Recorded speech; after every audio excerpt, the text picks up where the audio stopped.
नमस्कार, मैं अबरारुल हक रहमानी। आप देख रहे हैं नेक्स्ट 9 न्यूज़। महाराष्ट्र में संजय राउत की मुश्किलें फिर से बढ़ने लगी है, क्योंकि आज जो है सुबह उनके यहाँ ईडी की एक टीम पहुंचती है, उनके घर पर छापेमारी करती है और साथ ही घर के हर कोने में जाकर के तलाशी लेती है।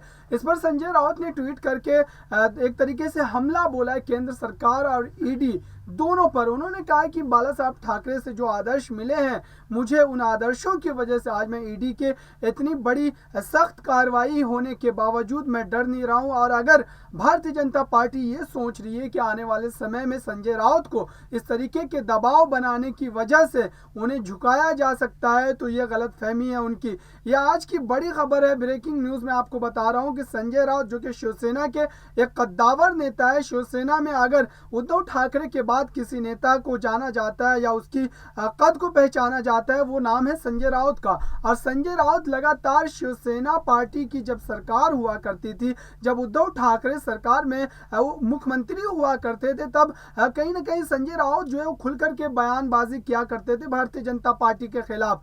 और यही अंदेशा उनकी ओर से लगाया जा रहा है कि इन्हीं सारी चीजों की वजह से उनके ऊपर ईडी ने शिकंजा कसा है, ताकि उनको एक तरीके से दबाया जा सके, उनकी जो आवाज है उसको बंद किया जा सके। लेकिन उन्होंने बाला साहब ठाकरे की कसम खा करके ये बात कही है कि मैंने किसी भी तरीके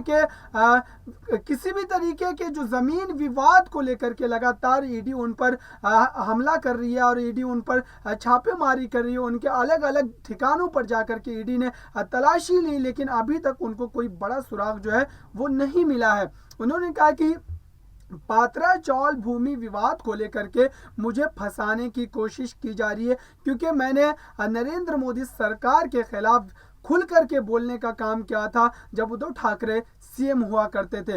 इन्हीं सारी चीजों को लेकर के अब लगता है कि महाराष्ट्र में फिर से नया घमासान जो है वो छिड़ने वाला है। लेकिन बड़ी बात यह है कि जिस तरीके से लगातार ईडी की कार्रवाई अलग अलग नेताओं पर की जा रही है, विपक्ष के तमाम अलग अलग नेता जो कि केंद्र सरकार के खिलाफ खुलकर बोलने के लिए जाने जाते हैं, वैसे तमाम नेताओं के इर्द गिर्द जो है ईडी चक्कर काट रही है और लगातार उनको परेशान करने का जो प्रयास है वो किया जा रहा है। लेकिन संजय राउत जैसे व्यक्ति के खिलाफ अगर इस तरीके की कार्रवाई हो रही है, तो मुझे लगता है कि संजय राउत को इस पर खुल करके सफाई देनी चाहिए, साथ ही उनको सहयोग करना चाहिए ईडी की कार्रवाई में। क्योंकि अगर आपने कुछ नहीं किया है तो फिर आपको परेशान होने की जरूरत नहीं है।